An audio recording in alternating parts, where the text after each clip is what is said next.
When you need to build up your team to handle the growing chaos at work, use Indeed Sponsored Jobs. It gives your job post the boost it needs to be seen and helps reach people with the right skills, certifications, and more. Spend less time searching and more time actually interviewing candidates who check all your boxes. Listeners of this show will get a $75 sponsored job credit at Indeed.com/podcast. That's Indeed.com/podcast. Terms and conditions apply. Need a hiring hero? This is a job for Indeed Sponsored Jobs.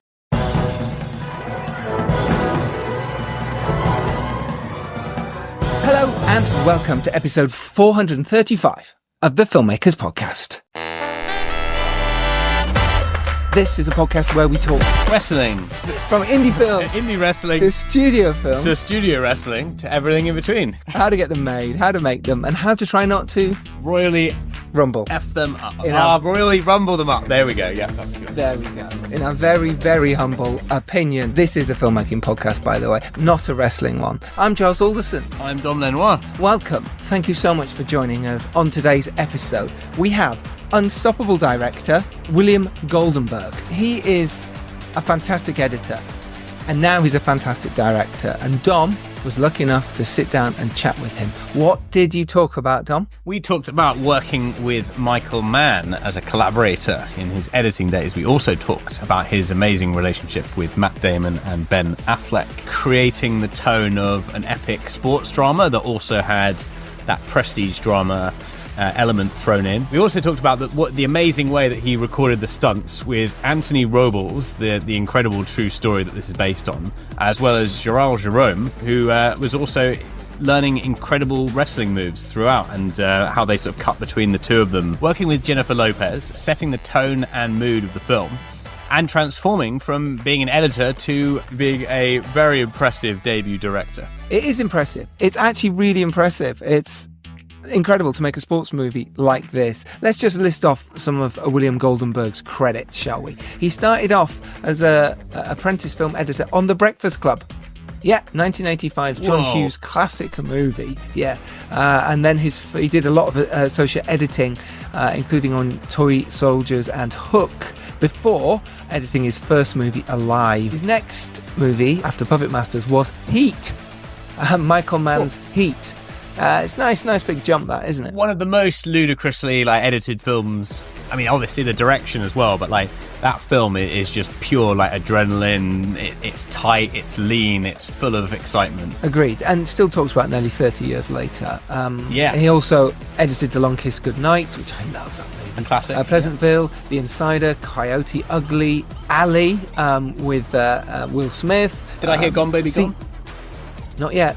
Seabiscuit, National Treasure, Miami Vice, Gone Baby Gone. I think you just heard it then. National Treasure, Book of Secrets, Transformers, Dark of the Moon, Argo, Fuck Yourself, Zero Dark 30, Runner, Transformers, Age of Extinction, The Imitation Game, Unbroken, Concussion, Live by Night, Detroit, 22 July, Six Underground, News of the World, Air, which I love that movie out recently, Transformers, Rise of the Beast, The Instigators, and now, as a director for the first time, that was all editing, by the way, and now for the first time as a director, Unstoppable.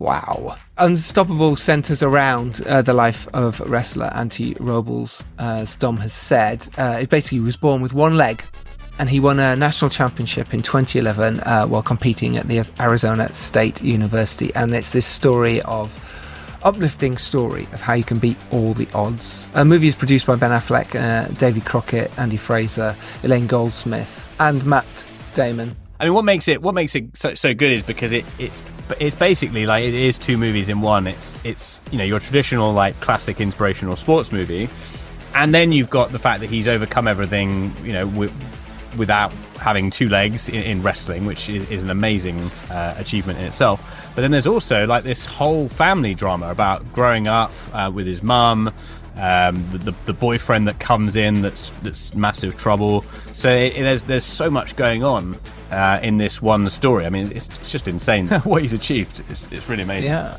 And for the fact that this is his debut is pretty impressive, to get such a film like this as talked about in such high regard. And as Dom has said, it stars Jharrel Jerome as Anthony Robles. Anthony Robles is also in it, as Dom has said, as his own stunt double.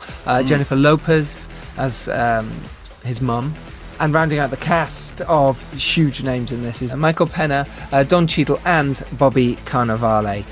Unstoppable is out on the 16th. When's that? Friday? Thursday? Friday this week? God knows. Yeah, Friday. Yeah. It's been in the cinemas, it's done really well, and now it's out Friday, the 16th of January on Amazon Prime. Go watch it. It is excellent. Topic of the week is going to be how important editing is when you're directing. We'll talk about that after we've listened to the interview, which is coming up now. But first of all, let's play the trailer. I'm running out of time to be someone. Dreamers are only as big as the dreams they chase.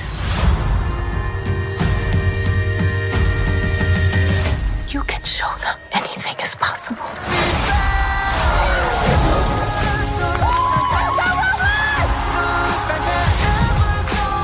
He's a man now, right? So you got to pitch in. I'm not letting him quit wrestling, and I'm not letting him quit school. Mom, it's just a sport. Doesn't put food on the table. Wrestling is what you do, it's who you are. We can't choose when to be great.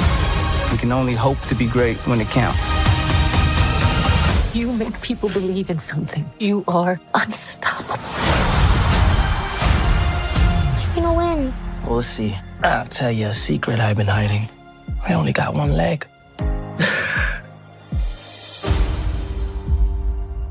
Wonderful. So, welcome to the Filmmakers podcast, William. Massive congratulations on Unstoppable. I was at the screening last night, and it was a unanimous applause, excitement, gasps in the whole of the screening. Like, people were absolutely riveted all the way through. How are you feeling? I feel pretty proud of the film, actually. I mean, I feel like, I've been to several screenings. By the way, thank you for having me. I appreciate being here. Yeah. And it really is satisfying. I mean, my bar for making this film was don't humiliate yourself. Because, it's my first time as a director, and even though I've been in the film business for quite a while, it's still a very scary thing. So, but then to see, we've had a lot of screenings at this point, and to see how people react, and that the message we're trying to send and the story we're trying to tell is landing with people is really satisfying. I made it to be sort of a populist film for people to enjoy, for people to be motivated by, and it seems to be sticking. So what sort of inspired this change from editing? I mean, you've obviously worked on some incredible films, Michael Mann's films, Heat, Gone Baby Gone, which is one of my favorites. Oh, good. I love it too. Just such an amazing back catalogue, and you've got some brilliant collaborators as well. You work with Ben Affleck quite a lot. What was the moment that you thought, okay, I'd like to give my hand at directing, and that sort of decision? Well, it's always sort of been in the back of my mind, but I really didn't feel ready to do it, and I just felt like I didn't want to do it if I felt insecure or unprepared in a way that I would get panicked, But then after a while working with, like you said, I worked with, Michael Mann, Catherine Bigelow, Ben, Paul Greengrass.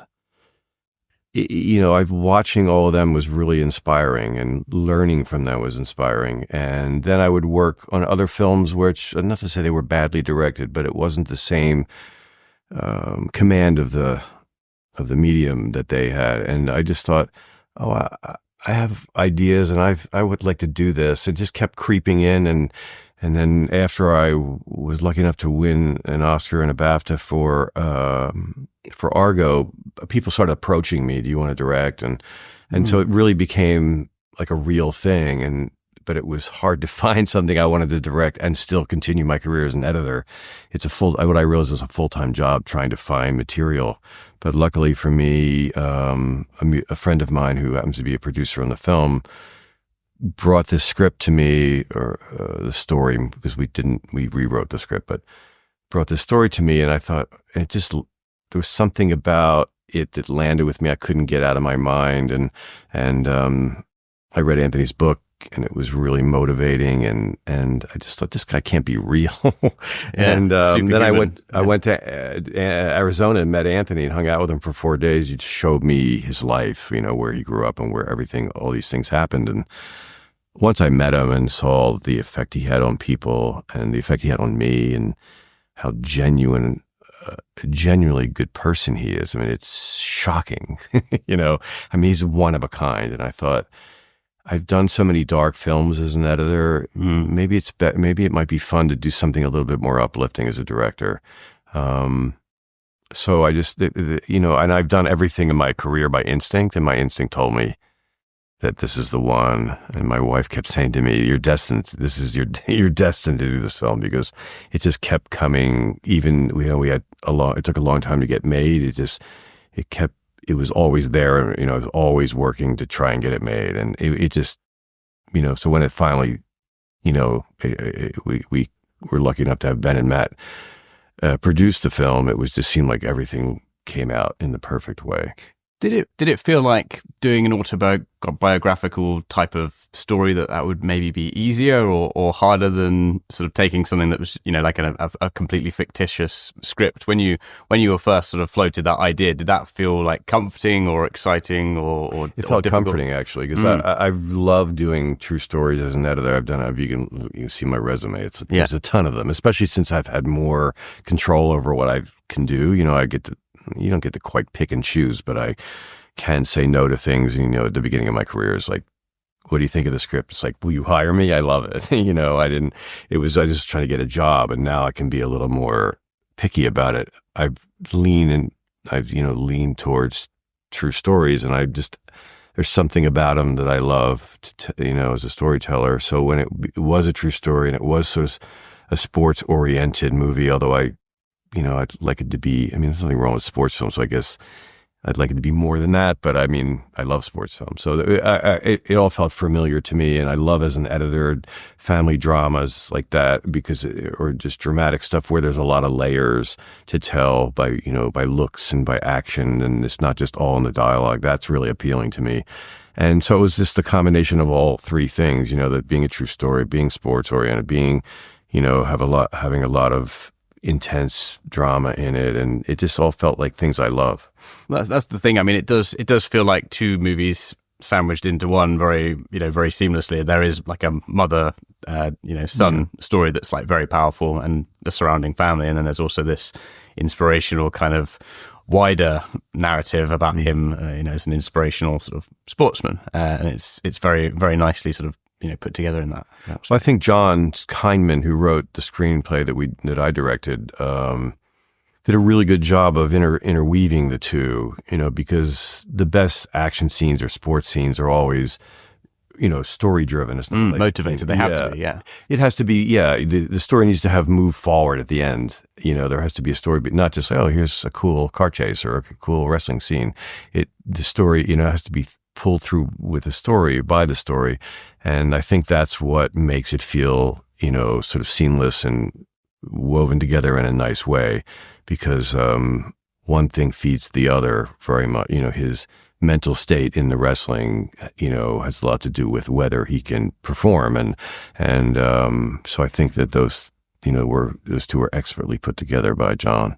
So how did your research process kind of start out? What did you start to learn? Because obviously there has to be a start point in terms of idea, book, and then adapting that into a screenplay, like what you keep, what you don't keep, what your interactions kind of maybe excite you about. So how did that kind of start off? Well, first I said, yeah, I'd like to be a part of this. And then we read a ton of writing samples, and just something about John's dialogue and a couple of scripts he wrote. Really, I just really liked his knack for dialogue. And then we met and got along really well. And I can't remember which of us decided that we should do it. This is more of a micro story than a macro story. Let's just focus on these 4 years. It was beautifully bookended. You know, you start a movie off that's obviously going to be about a struggle. I mean, why would you make it otherwise?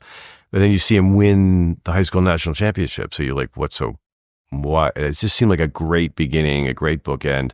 And I really like true stories that examine just a specific part of someone's life. I think oftentimes, and I'm speaking in a really general way, oftentimes when you do a biopic, you know, and you're trying to cover someone's whole life, and Anthony's only 36 now, so he's not even that old, but it gets a little thin. You know, you don't get to spend the time that you need. And I think I felt like we were able to tell his whole life story with those 4 years. You got a sense of the history. I mean, there's one flashback in the film, but you get a sense of the history without having to show it. And I think that I find those kind of true stories more satisfying.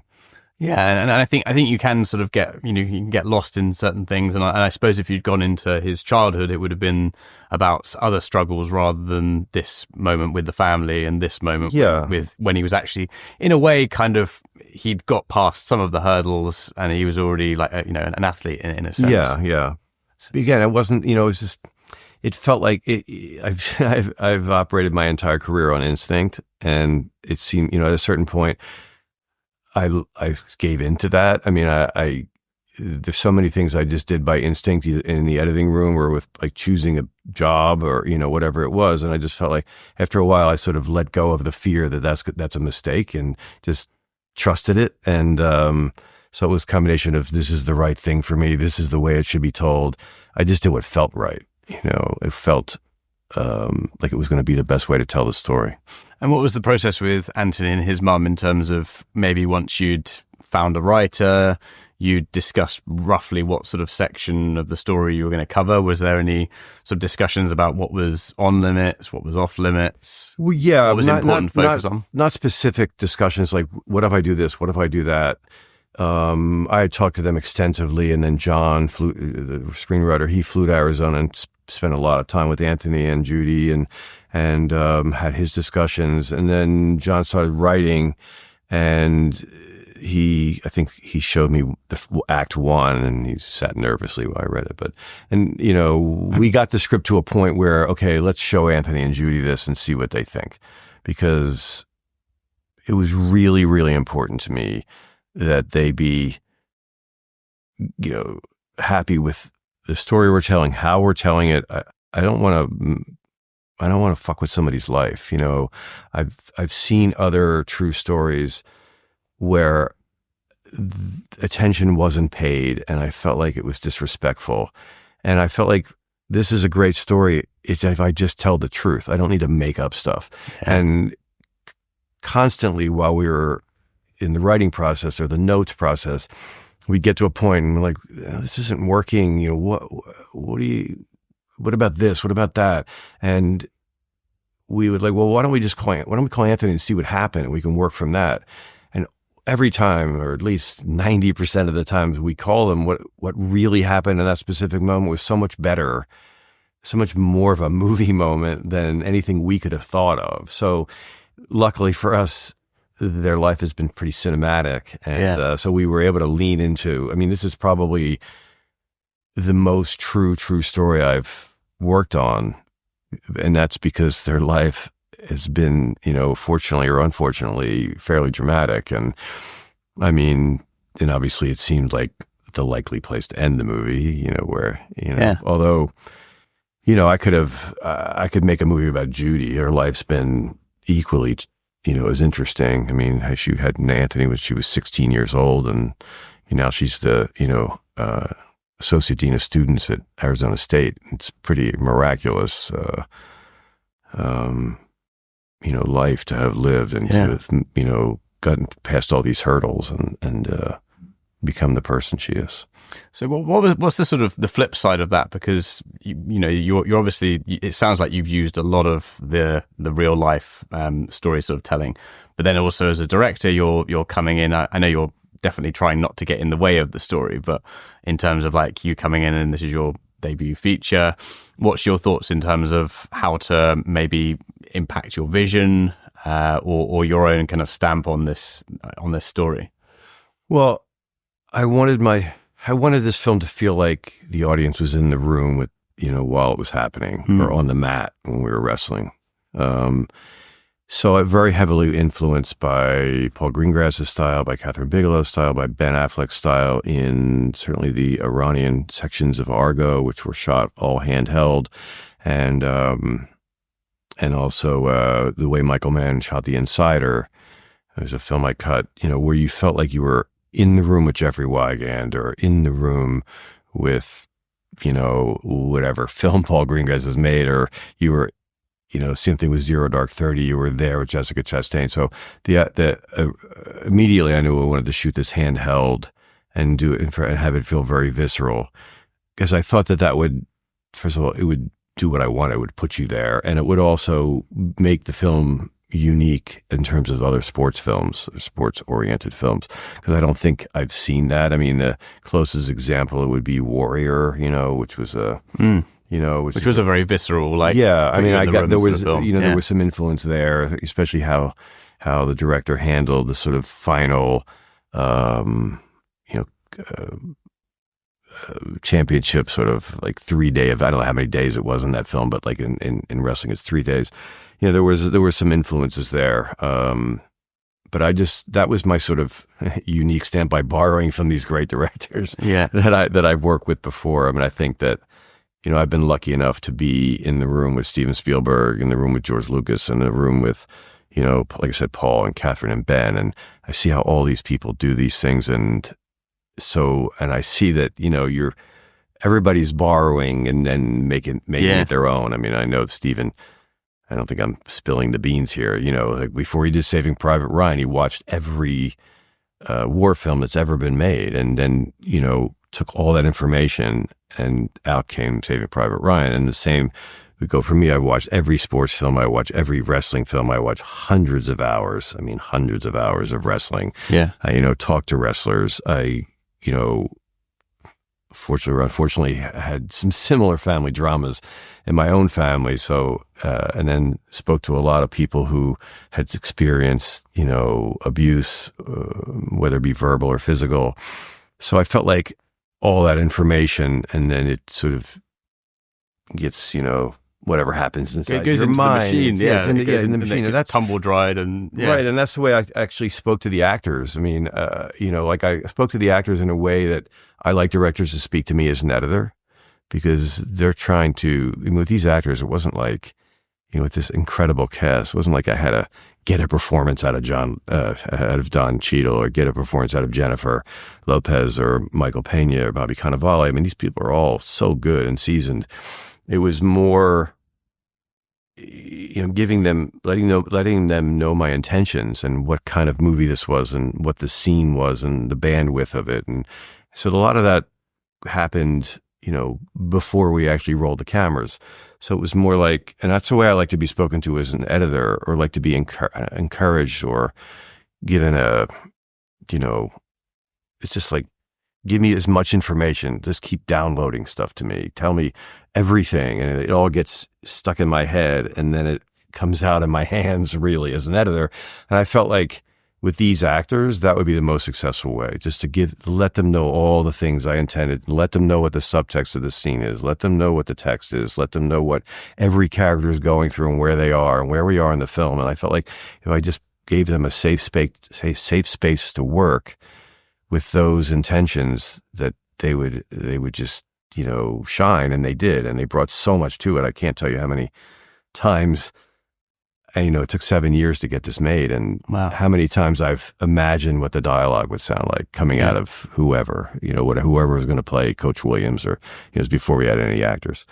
And then they would do the lines, and I'd be like, oh my God, that's so much better than anything I ever thought of or imagined, because they're all so skilled, and they've done all the same research as I have, but they interpret it a little bit differently. So it just was, every day it was like, oh wow, that's better than I expected, and that's just a credit to having this incredible cast. And I credit that a lot to the script and to the project and to Anthony, but also to Matt Damon and Ben Affleck for standing behind me. And, I have no doubt that, when we called Bobby Cannavale and offered him the role, and he read it and liked it, and I'm sure that he called Ben and said, "Is this guy okay?" I've worked with Ben for 18 years, so having them behind me, backstop me, and having them have my back was a gift, because I didn't want to do this unless I felt like it was as close to 100% as I could in terms of cast and who was the producer and how the script was, and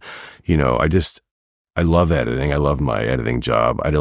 It's like I didn't need it to direct. I wanted to direct when the circumstances. Because you wanted to, yeah. Because I wanted to, and the circumstances were right. Yeah. You know, and not because I'm desperate to do anything. Yeah. You know, there's a few things I want to touch on there. That you said a lot of very interesting, a very interesting point. I think one of the ones that really sort of resonated with me, like, especially as like I'm also a filmmaker, is this idea when you sort of leave film school or you leave that process of learning, is that you have to have like this very wild, out there vision. And I think what you're saying, which to me makes so much sense, is that you're actually, it's your taste and it's your filter, and it's all of these ideas and the people that you meet and the people that you've worked with, and there's so many other things that sort of go into that melting pot that go into how you make a film. Mm-hmm. And it doesn't have to be like a showy film that's saying I'm a director. It can be a brilliant film that you're not noticing. And I suppose that's why a lot of the best editors, you're not thinking about the editing, you're watching it and you're, completely absorbed. Yeah, very much so. I mean, that's been my editing style, which isn't to take away from anybody else's editing style, to be invisible. And I felt like, Anthony's, the style of this one was appropriate to his life. I don't want to take this and make something that was really avant-garde, and it's just that wouldn't have fit Anthony, to try and tell this in a way that was, completely non-linear, and like, I mean, there's great films like that, but I just didn't feel like that would be, really faithful to his life. I wanted it to be a raw sort of emotional experience that you were on the ride with him and experiencing it with him. It just felt like that, to me, again, my instincts told me that was what would be appropriate for this. So let's get into how long it took to get the movie and how that process went from script and meeting Anthony and his family to getting Ben and Matt involved, and suddenly you've got a movie sort of rolling and casted. Not sudden, yeah. So how did that sort of flip from A to B in that sense? Well, I guess one of the producers on the film, his name's David Crockett. He and Gary Lewis and Andy Fraser had the rights to Anthony's story. Gary is Anthony's manager, and a lovely guy, and like another sort of father figure in Anthony's life, because he has several. And David brought it to me. I loved the story. I did not like the script. It just wasn't what I wanted to do. It wasn't like it was a bad script. It just wasn't the movie I wanted to make. And so we read a ton. Everybody agreed. We read a ton of writing samples. We settled on John. He wrote the screenplay. We worked on it for better part of a year after his first draft. He gave it to the producers. They had their notes. Then we took it out to a lot of people. And this was before the pandemic, when streaming wasn't what it is now.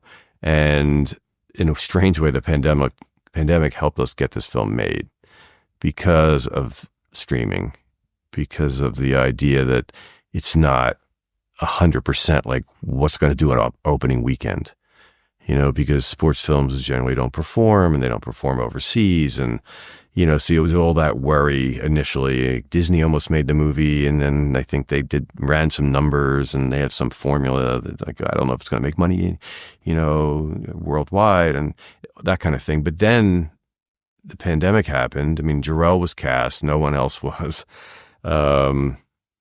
The pandemic happened and everything changed. I mean, how did you get him sort of on board as well?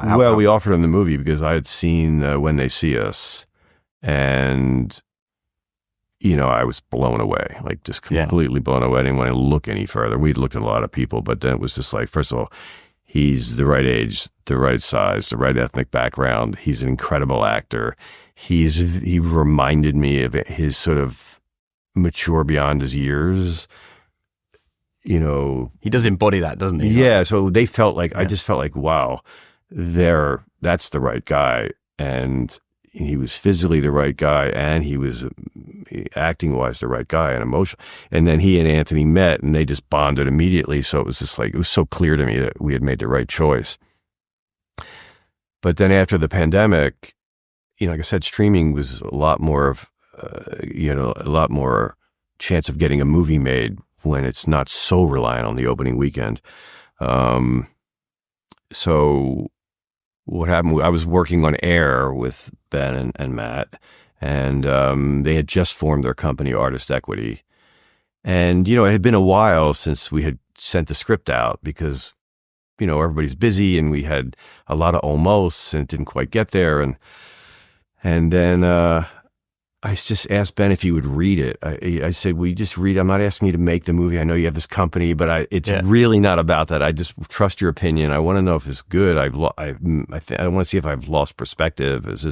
And he read it and he loved it and he gave it to Matt and Matt loved it. And he's like, we'll make this. And I was just like, problem solved. Okay. And that was in October and we were shooting in May. Wow. So nice quick turnaround at that point, obviously. Yeah. Well, yeah. I mean, once we got going, we really got going, and they had great notes and Ben gave me terrific notes. He did a pass on the script and John and I continued to work on it after that. He made some great changes and suggestions and are we talking from their experiences? I mean, he's obviously a director as well, but like, is there an actor sort of dialogue? Was that a lot of the polish, or was there like subtle moments from storytelling as well that he? Yeah, I mean, he didn't change the timeline. He just combined some scenes, did a little dialogue pass, and and came up with some ideas. I mean, it was his idea to have the whole choices thing, which was, I think, a really nice running theme to the film. Yeah. And because it's obviously very relevant to Judy's story, especially. No, I just, my methodology on this was very much about trusting the people I hired. I didn't hire Ben, I shouldn't say that.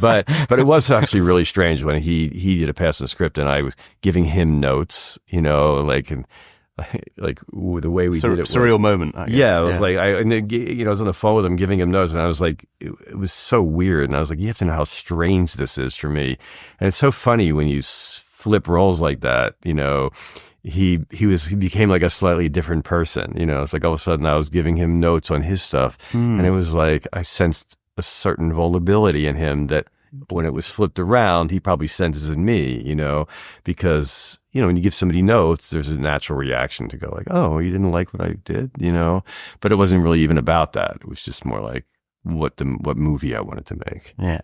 Anyway, but once they decided to make it, they brought it to Amazon and Amazon loved it and Amazon came on board as a partner and, and the casting was actually easy because, it was a good script and a really, really cool story. And we made it very easy on the actors scheduling wise so they could just come for 2 weeks and, not have to, spend, we're a 6-week shoot, but 6.5, but, you know what I mean? So they didn't have to spend a month and a half. They were able to get their part done in 2 weeks. So we really juggled the schedule around to make it convenient for the actors because they're all so busy. And, it was just literally got every first choice I wanted. I mean, it was serendipitous that Ben and Jennifer were together at that point because it was a perfect role for her and we wanted her anyway. And it was just all clicked into place. It all clicked into place. I credit all that to Anthony's goodness as a person. I feel like his aura has made everything happen in the right way. So I mean, speaking about Anthony and how you approached the stunt side of things, and I mean, did you need to do any, when you were working out how to do the sports elements and the body doubles, but I'm guessing you used some VFX at some points. Yeah. How did you sort of figure out that? Because I mean, it's very seamless, and I soon switched off. And I know you mentioned in the Q&A that they did months and months and months of body training for the bits that he was doing, but like just that process. Well, yeah. I mean, I as soon as I decided I wanted to do it, the first thing I did was go to Anthony and say, "Will you be open to doing some of the wrestling?" Because I watched hundreds of hours of Anthony, and I realized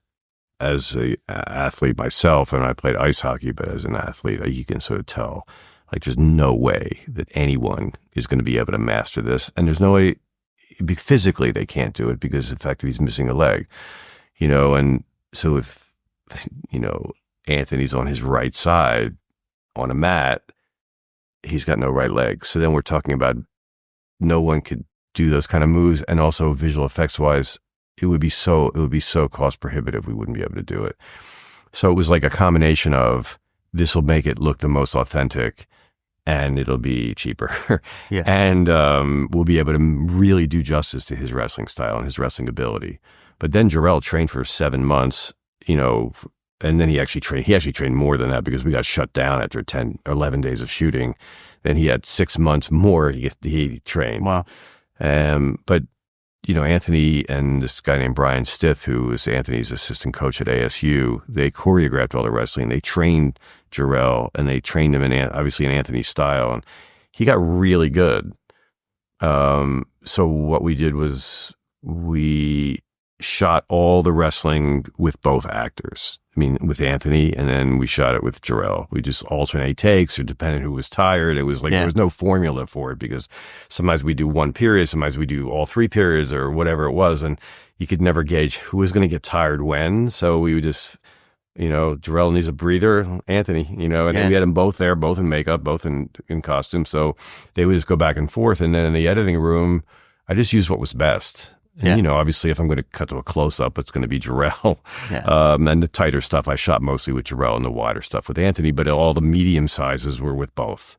Yeah. And then, through visual effects, we were able to make them look like one person by either digitally removing Jharrel's leg or digitally changing Anthony's face to be Jharrel. And they did an exceptional job, and I've done a lot of visual effects movies as an editor. I know a fair amount about it, and I'm really, really picky about it, and I think these guys did just an extraordinary job. I mean, including the crowd, which is 95%. They're not digital people, but they're people replicated. They call them sprites, and they took 300 people and made 15,000 out of them. But they did it. Yeah, they did an extraordinary job, because it was important to me to make sure the wrestling community was excited about the film, but then the film delivered on their excitement. I mean, they, how many films are about wrestling? It's usually basketball, football. It's not. I wanted to do the sport justice because I felt it deserved it. I feel like it's it's a sport that's growing, and hopefully this will help it grow, because I fell in love with it. After working, with all these wrestlers and getting to know wrestling the way I have. And it is an incredible story. Is there just one Okay. Yeah. Well, thanks very much for joining us. It was a incredible, inspiring story, and I think it will go well beyond the sports narrative that it sort of covers into something really inspirational. I hope so. Anthony deserves it. I mean, he is an extraordinary person, and I'm just thrilled that he trusted me. And when he talks about it, it's like, why did you know Billy was the right person? He goes, because he was genuine, and I just tried to let them know that they were in safe hands, and that I would hopefully do it justice. But anyway, thank you for having me. Yeah, no, thanks for joining. Woof, you're unstoppable, Dom. You're on fire. Thank you. For these interviews. Very, very good. No one wins alone, as the tagline states. And that's a winner. The absolute winner. What a guy he was. What was he like as a person as well to chat to? In person, it's always different. He seemed to come across brilliantly, but how was that? No, he was great. He was very easy to chat with. He was just a laid back but switched on guy, which is kind of what you want from a director. He's got lots of thoughts on things. He's got a hell of a lot of experience, and I think he just took it all in stride. Was he not nervous at all? Was he not kind of like, you're suddenly now directing and superstars as well here, Don Cheadle, Jennifer Lopez. I think I didn't get the impression that he was, but I think it's the experience. I honestly do. And I think on top of that, it's also, remember him sort of talking to Ben Affleck and Matt Damon and just sort of saying, about the project early on, and them sort of, getting behind it and saying that's a great idea. And I think when you've got sort of friends like that, sort of backing you that you've known for a long time, and you've just got so much experience working with people at that level, I'm sure it was still, a big, you always have that moment when you're working with like A-listers or big actors for the first time, where it's probably, or a big budget, and it probably is pretty intimidating. But I think you've also got to fall back on, you know, what your experience is, and he's obviously been through the ringer quite a lot, and he's made friends at that level, so it's probably become a little bit normalized. Yeah, I think the difference is sometimes with when you're working in the edit suite is you've got the footage in front of you, and you can take time sometimes to play and get the right kind of edit you want from it. When you're on set, time is against you. You know, lights going, actors are drained because they're wrestling constantly. So you've got to hit beats, or you've got to say the right things to get performance across. And it's our topic of the week, and I think it's really important that we bring this up, is how important editing is when making a film, and how I know it made me a better director to understand editing and actually do it with my own hands and actually physically put things together. That makes sense now. Yeah. And I just feel it's so important for all directors and filmmakers to understand it, because you just get story. Writers should do it too, I think. Yeah, I think everyone should learn, you know, the writing and the editing process. And I think the other thing, just go back to what really sort of is at the core of this whole thing, is that you've got a ridiculously exciting real life story. And you've basically got like a motivational speaker who's one of your cast, who's, you know, famed for, you know, inspiring countless people, to sort of chase their dreams. And you've got Jharrel Jerome, who's equally as committed to being, you know, the sort of the acting counterpart to that. And you're following a story that's so compelling. I think that was one of the keys that he sort of used to sort of draw on his strength, was not trying to reinvent the wheel, and just to follow what was, you know, leading as a really exciting story, and just letting the people do their thing. You know, there wasn't any need to massively over-engineer it. It's just about using that experience as an editor and setting the tone to let that story sort of flow. Yeah, I think you're absolutely right. It's experience, isn't it? It's having people in your corner to trust, having a great DOP, which you had Salvatore Totino, who was the DOP on Everest, Spider-Man Homecoming, and also 65 recently, which our boys Beckham Woods directed. So, you know, having someone like that around you and having an amazing team around you must have been incredible. And quite interestingly, he didn't edit this himself. Brett M. Reed edited this.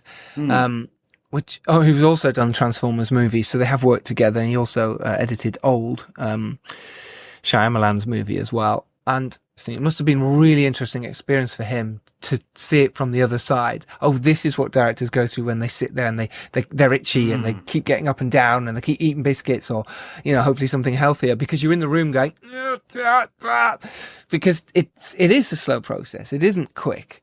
And and that would have been really interesting for him, I think, to sit there and watch his movie take shape. Yeah, with someone else doing that. Yeah, I love the editing process. To be honest, why I really like it is because you've got a movie at that point. Or you think you might have a movie, or you hope you've got a movie. Yeah. But you know you've already got the hard bit in the can, the really tough bit, which is the main shoot. Yeah, doing pickups is kind of a joy, because if you've got that luxury, it's like, oh, we're making the film better. Well, pickups, you're still in sort of fancy land, because you're you're just going there like, oh, this will solve everything. I'll just get these nice shots, and then it's like, then you go into the first edit, and it's like you know, getting that first assembly together. You're like, okay, well, there's nothing horrifically missing, but there's also sometimes that sinking feeling where it's, well, sometimes you do. I mean, I'm assuming we've done the pickups by this point. Yeah. Oh, I see. Yeah. But you know, either way, it's like, okay, well, this is salvageable at least. So there's like maybe 30 or 40% of the pressure gone, but you're still looking at a movie that's nowhere near where it was supposed to be. And there's a part of you that knows, because of experience, that it's going to get much, much, much better. But there's also a part that's like, oh shit, this isn't like Oscar worthy yet.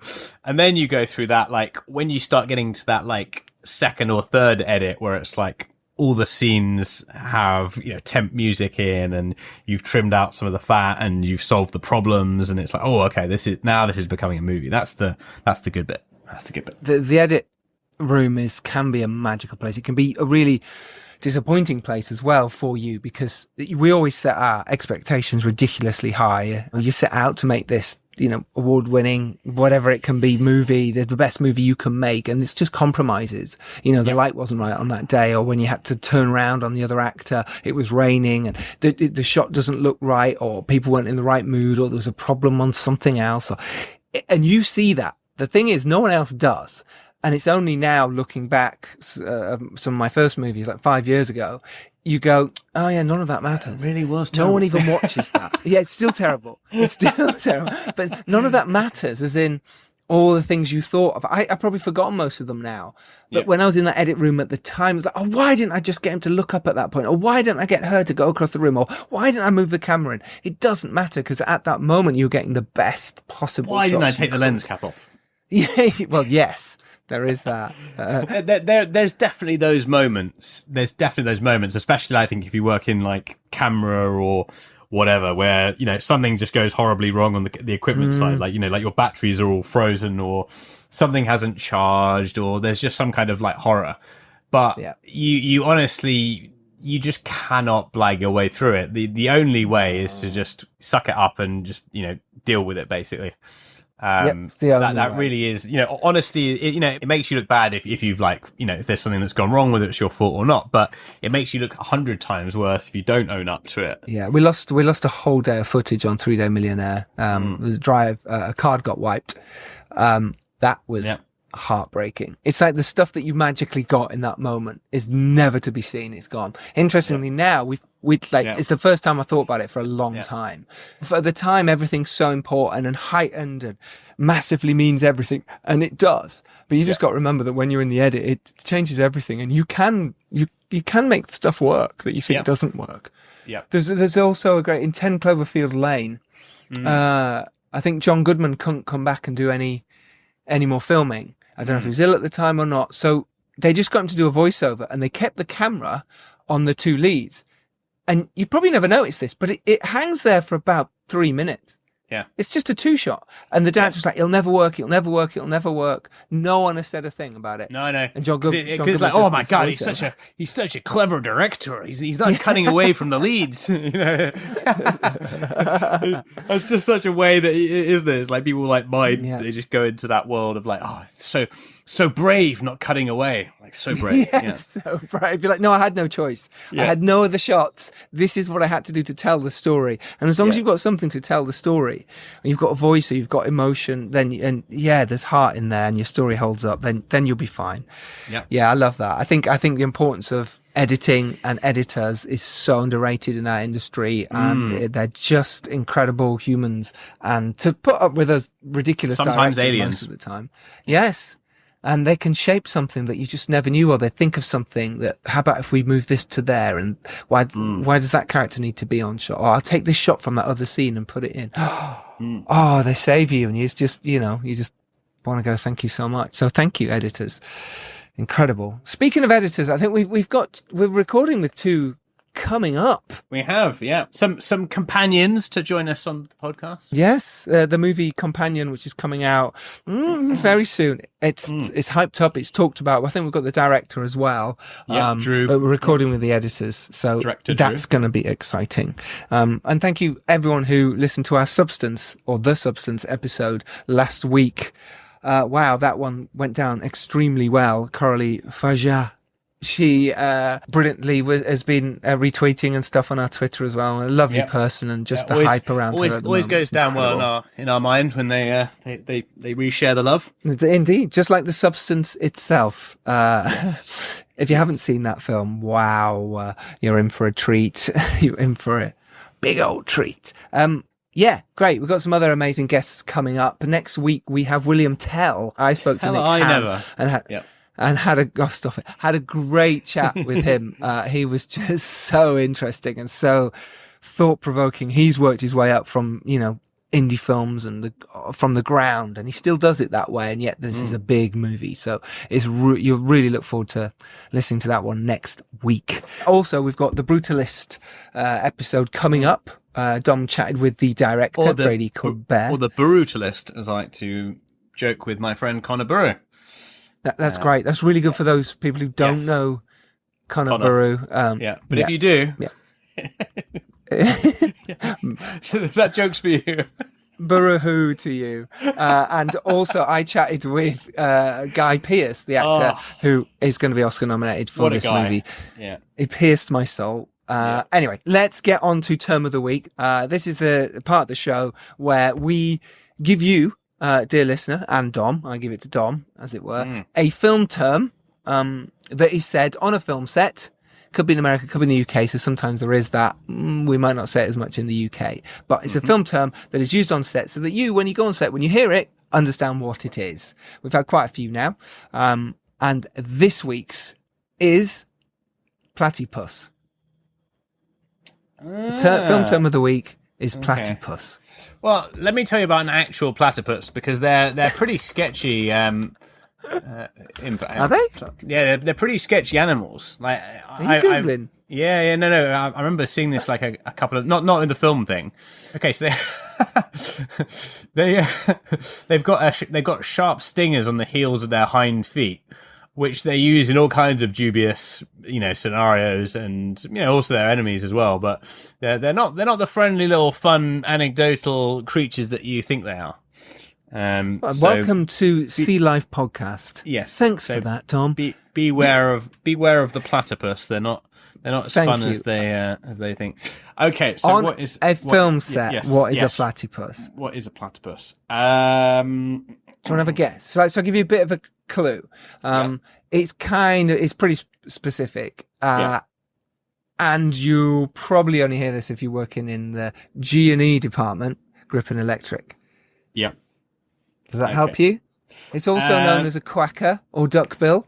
Oh, okay. So is it some kind of lighting hood, like that sort of funnels the light in a certain configuration or direction? It is a platypus is a specific clamp. It's basically a clamp, and basically they've got plastic. The clamp itself has a kind of plastic at the front and the back, which comes into a pincer. Well, you're a twatipus. Which is why it's called a platypus, because it looks like a duckbill. It looks like Daffy Duck. There you go. That's our film term of the week. Yeah, there we go. There we go. Thank you so much for listening, everyone. I feel like this is a rigged game, because I always get asked the really difficult ones. I feel like it's just a game to like lower my standing of intelligence. All right, let me give you some that you can get, so get your points back. Ready? Barn doors, go. It's on the front of the camera, opens and shuts to let in light or not light.